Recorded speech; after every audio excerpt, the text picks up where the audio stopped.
démarche. Faites un maximum de bruit, merci.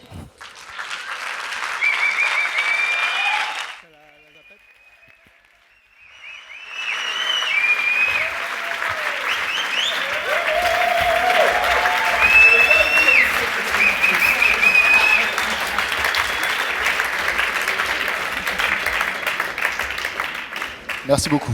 Merci. Si c'est naze, vous le dites pas. Hein. Alors là, j'ai pas mes anti-sèches là, parce que moi je fais jamais mes devoirs là, donc si on met pas mes grades sur l'écran, je suis incapable de commencer. C'est pas comme si on avait passé la journée Voilà, ici. merci. Bonjour à tous.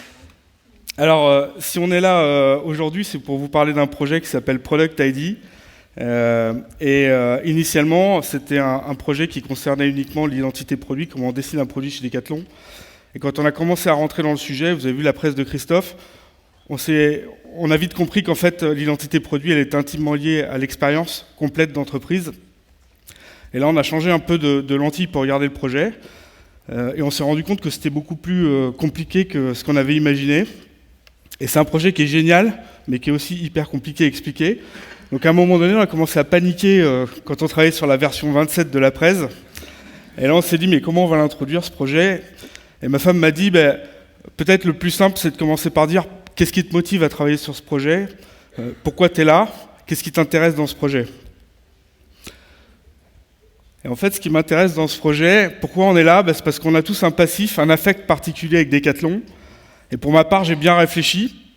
Je suis allé au fond du truc et je me suis rendu compte que ce projet, j'avais envie de le faire parce qu'il y avait une cicatrice. Je dirais même que cette cicatrice, c'est ce qui m'a motivé à rejoindre la boîte il y a 4 ans. Cette cicatrice, elle est là. Je devais avoir 6 ou 7 ans, avec ma mère, on s'est retrouvés devant ses chaussures. Et puis elle a fait « Waouh, 130 balles, on va en prendre 3 paires, ça te fera toute l'année. »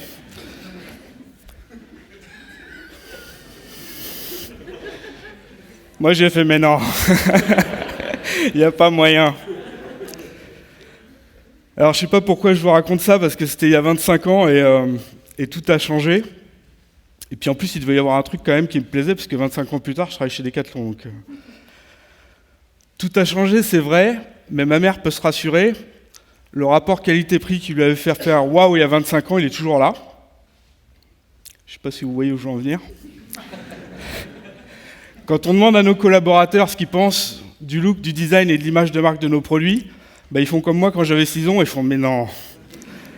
Alors en fait, c'est ça le projet Product ID. C'est comment est-ce qu'on garde notre valeur coût imbattable en mettant des étoiles dans les yeux de nos gosses.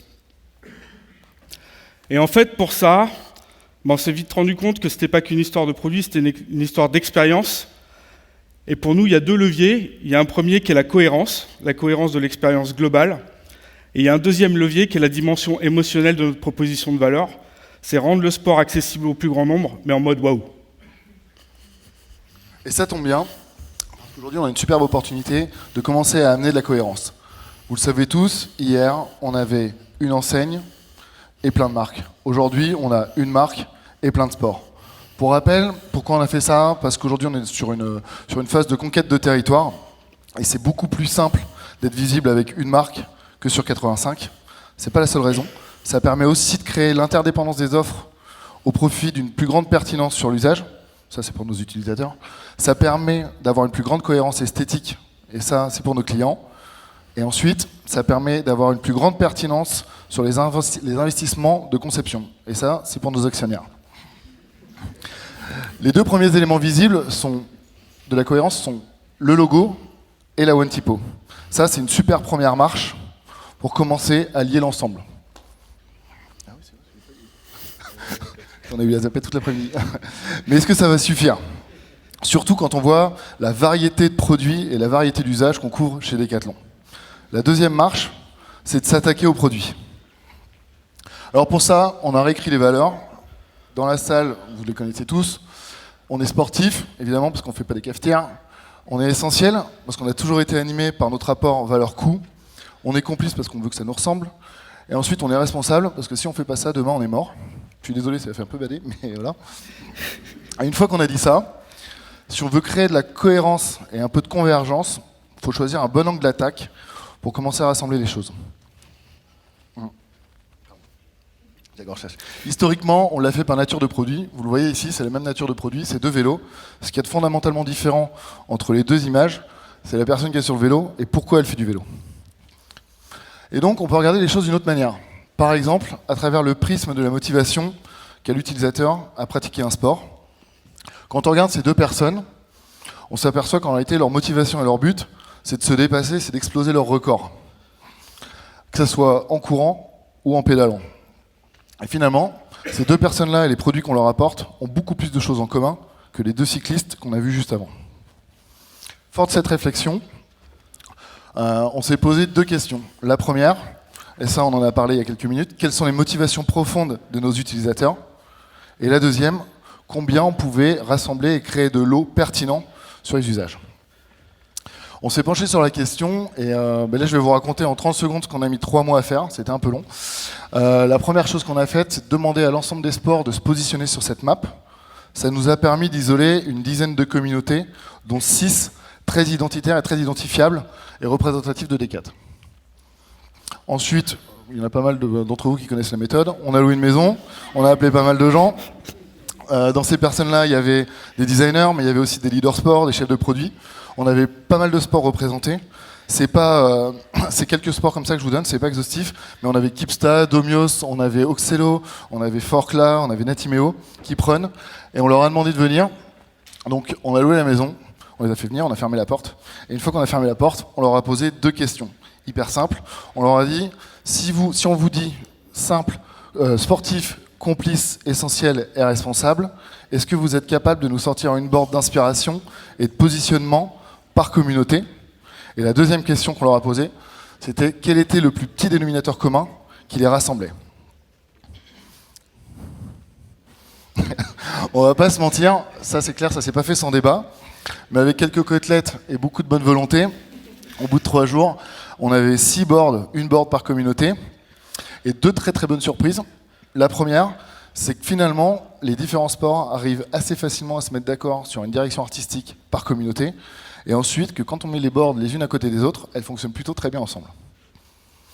Et je pense que le mieux, pour continuer d'en parler, c'est d'écouter les personnes qui ont participé à cette réflexion.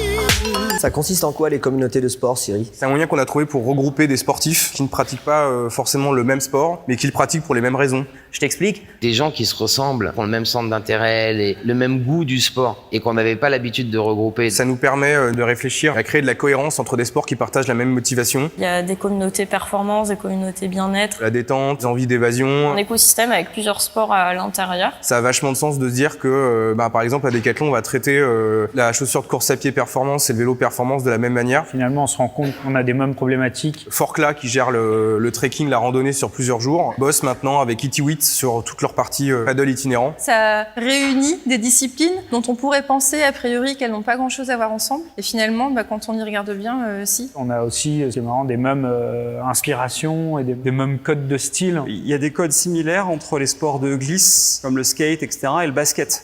Non.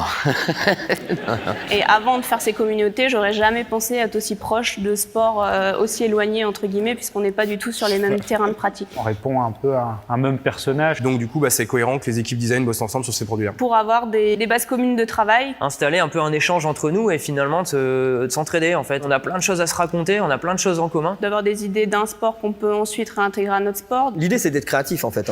Donc si tu prends que le même format de personnes, que des gens comme moi, tu vas avoir des choses bizarres. Donc il faut mixer. Je peux applaudir.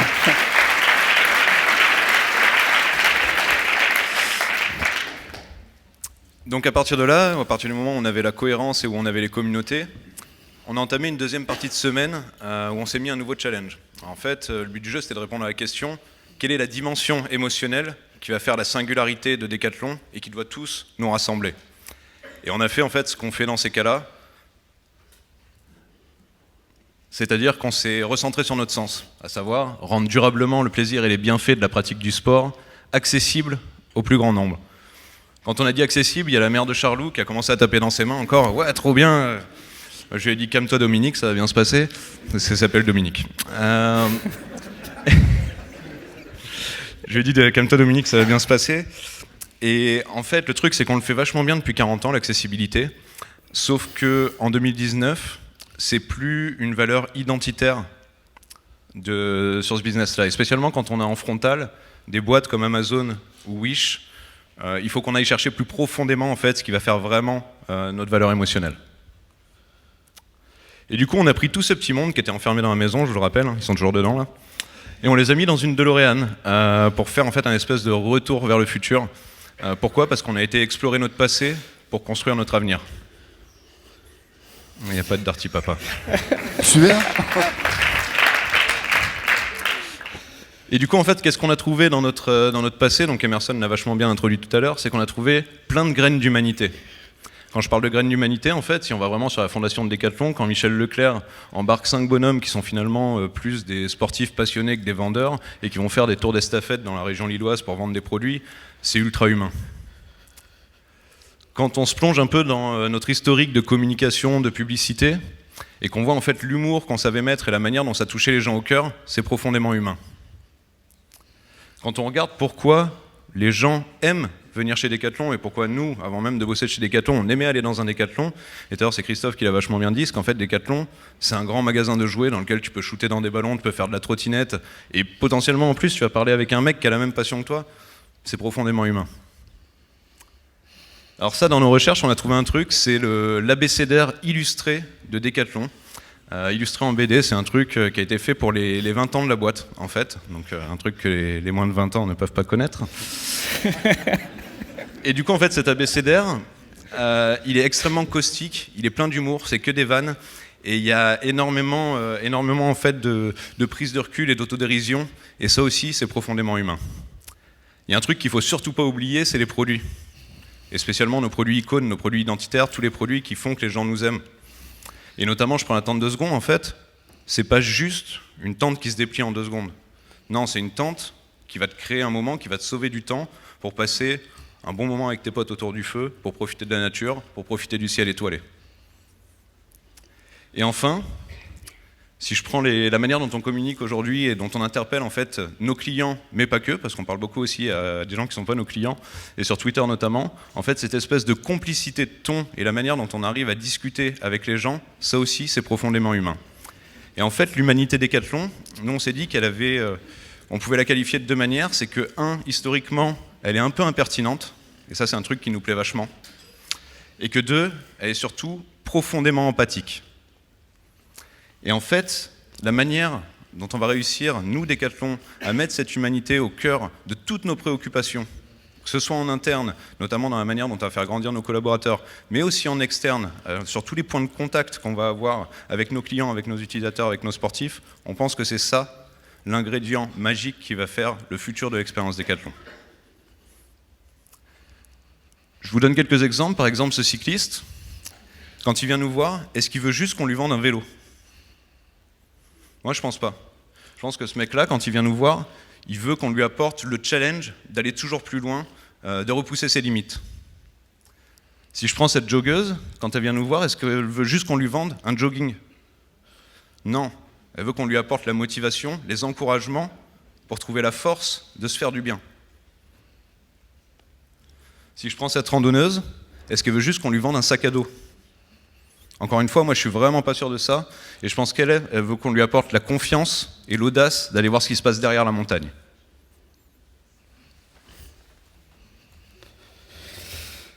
En définitive, ce qui nous rassemble, c'est pas qu'on vend des produits de sport, c'est qu'on vend des complices pour sportifs qui les accompagnent pour vivre le bonheur et les bienfaits du sport.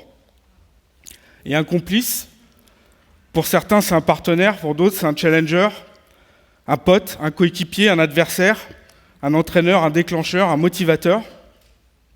Et comme nous, leur vocation, c'est d'apporter une réponse magique à l'usage de chacun pour attiser la passion du sport. Comme nous, ils sont sportifs, essentiels, complices et responsables.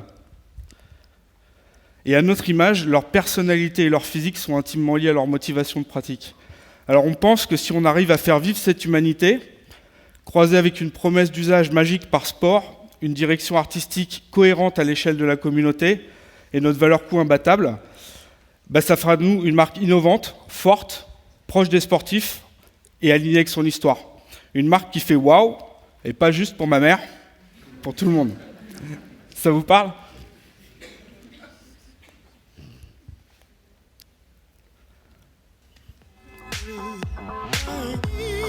La patte de Decat, c'est d'apporter de l'humain en fait partout et aussi dans chaque produit. Et être attentionné à la vie du sportif déjà, et puis à la vie du utilisateur en général. Il y a de l'affect, on livre une part de soi. Le designer, il est aussi là pour répondre à la fonction, à l'esthétique, mais il est aussi là pour amener cette dimension qui va faire qu'au final, c'est ton produit qu'on va préférer à un autre. C'est pas quelque chose qu'on fait avec de la distance en fait, quelque chose qui est pas de l'ordre du tangible en fait, un métier d'émotion quoi. C'est une partie de toi. Il y a une part d'humanité dans le produit, ouais. Tu vis avec tes produits, tu vis quelque chose avec eux. Tu as des interactions qui sont fortes, tu leur fais confiance ou pas, tu les trouves jolies ou pas, mais utiles. Tu fais confiance, c'est assez humain quoi. Quand je fais confiance à quelqu'un, quelque chose, peu importe. Quand tu le kiffes, t'as un affect en fait. C'est ça doit devenir ton pote. Tu n'as plus envie de le quitter. Voilà, c'est une vraie relation. Donc à partir du moment où il y a une relation, c'est plus que des objets. On a vraiment veillé à lui mettre ce petit supplément d'âme.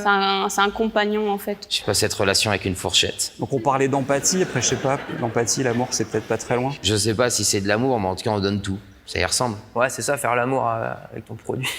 Avec ton chef de produit.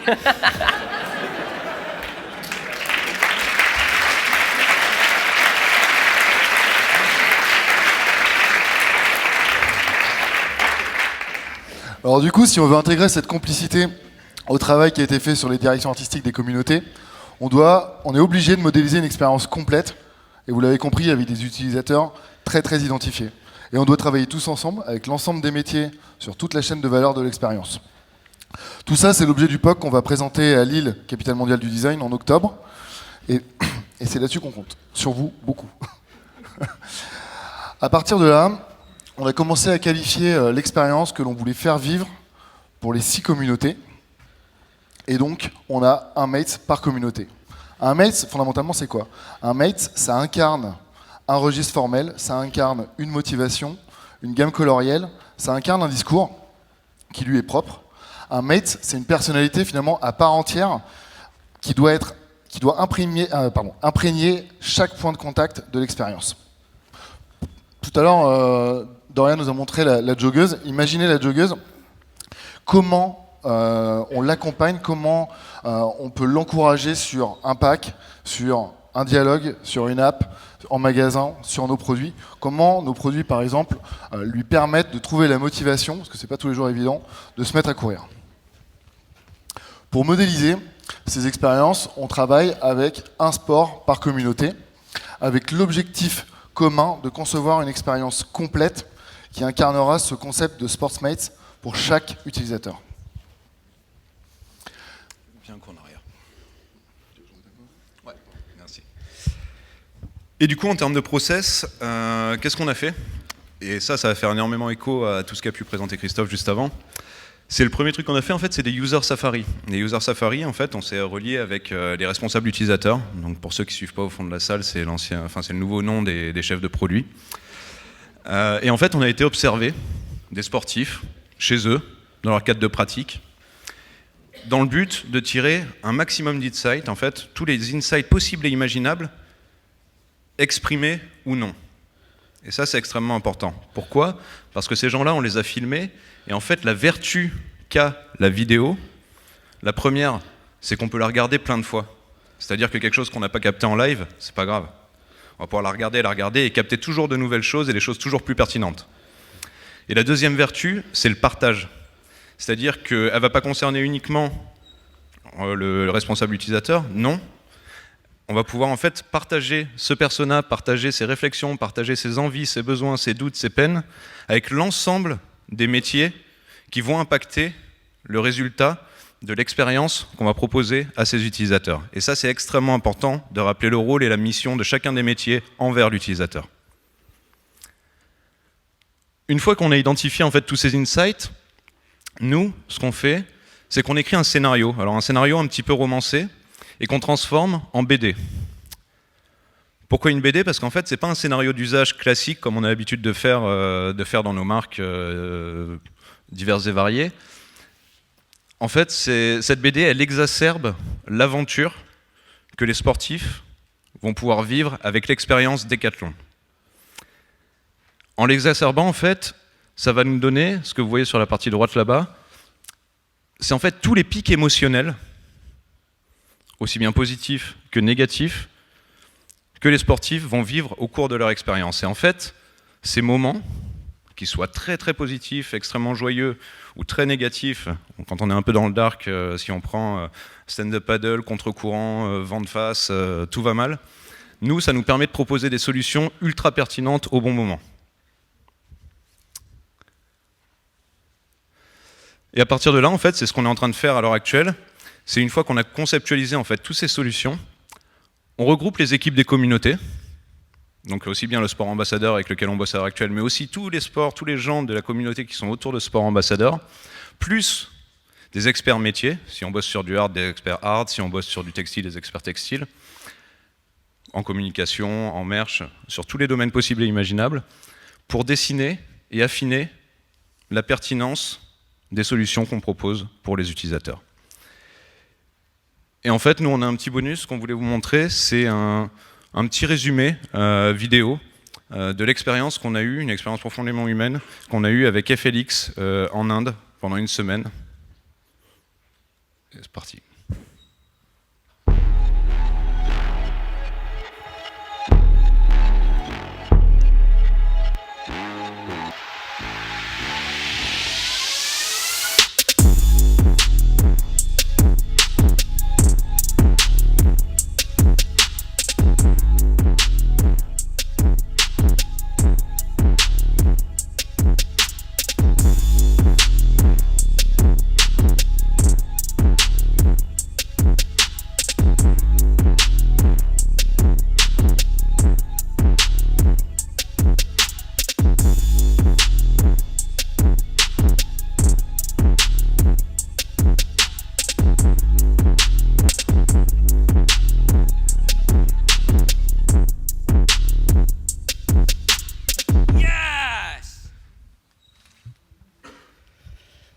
Alors voilà où on en est aujourd'hui.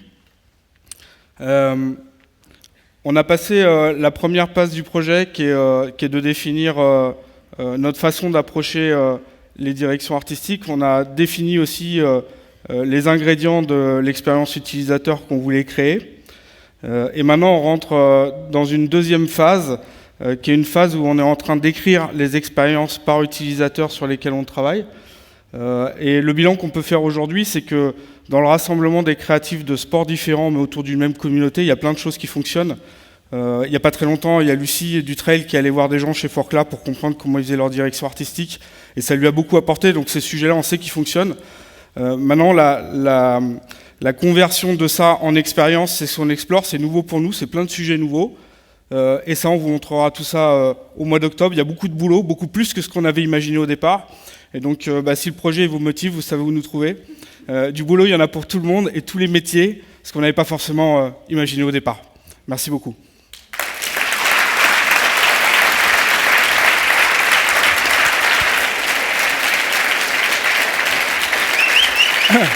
Et surtout...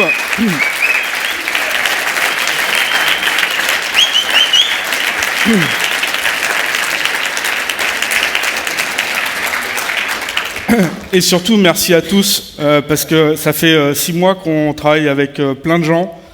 Et franchement, moi, je trouve que c'est incroyable. On vous a parlé d'humanité, mais ce qu'on a vécu depuis 6 mois en termes d'humanité, c'est juste dingue. Et donc, vous êtes des mates formidables. Voilà.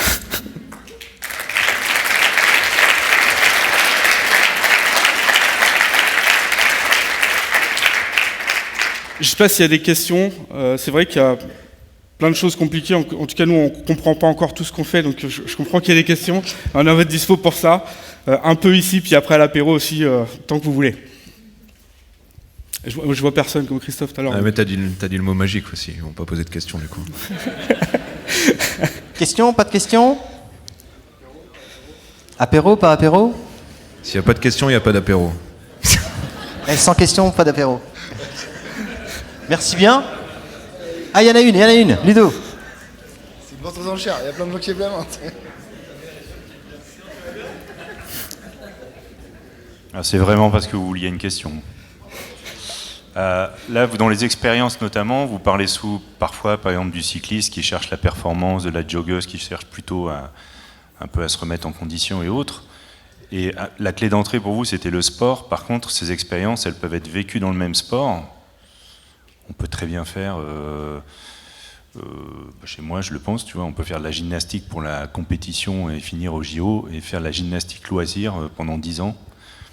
Et de la gymnastique artistique, la même gymnastique. Vous, comment vous intégrez ça dans votre processus de réflexion? En fait, nous, c'est là où on fait la différence entre les utilisateurs.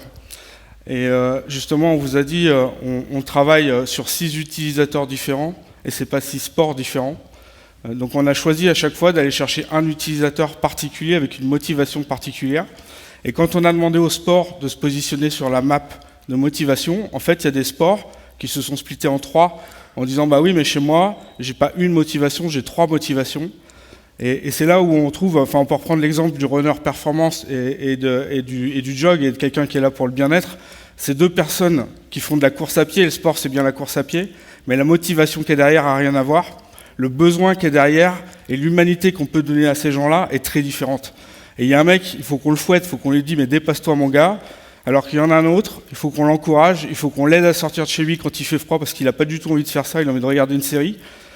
Et c'est là qu'on doit être là, et c'est là où on a tous cette humanité, et on a tous, enfin, on est des sportifs très différents tous chez Decathlon, et donc il y a toujours quelqu'un chez nous qui est capable de répondre à cet utilisateur-là, mais il a besoin que ce soit la bonne personne, qu'il le fasse de la bonne façon.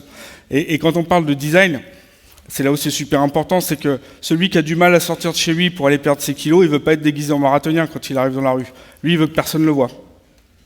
L'autre, il a envie de vivre l'émotion de la course, quoi. Il sort, c'est une Formule 1 le type.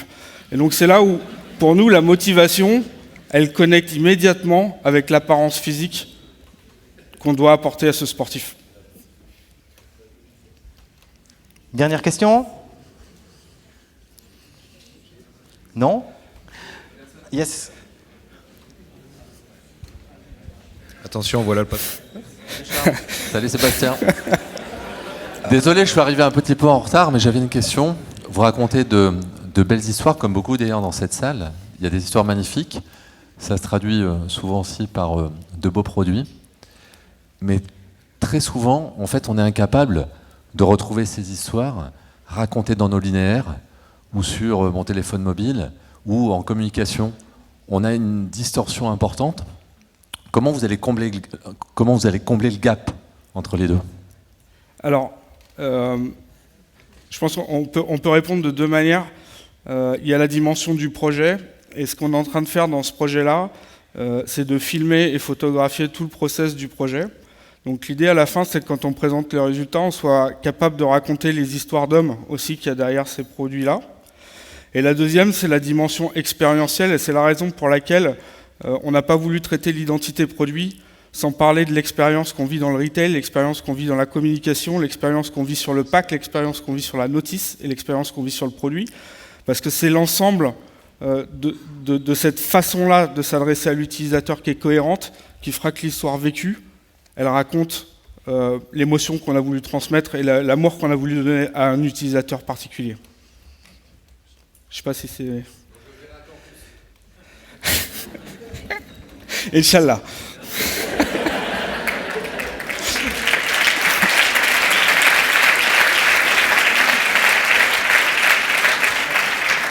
Merci bien. Moi, je suis super content de ce soir. Attendez. Je suis super content de ce soir parce que dans la salle, il n'y a pas que des designers et c'était pas le but. Dans la salle, il y a des chefs de produits, il y a des ingénieurs, il y a des designers composants, il y a des graphistes, il y a des ingénieurs composants, il y a des prototypistes, il y a des sport leaders. Globalement, l'ensemble des personnes qui touchent un produit dans l'entreprise. Et je pense que pour pouvoir incarner et transformer ce qu'on a envie de faire, à un moment, c'est cette convergence entre tous les métiers qui vont permettre de transformer ça. Donc je voulais vous remercier par rapport à ça. Merci d'être venu, merci d'avoir bravé la grève, et merci à vous pour votre présentation. On se retrouve pour l'apéro, juste à côté.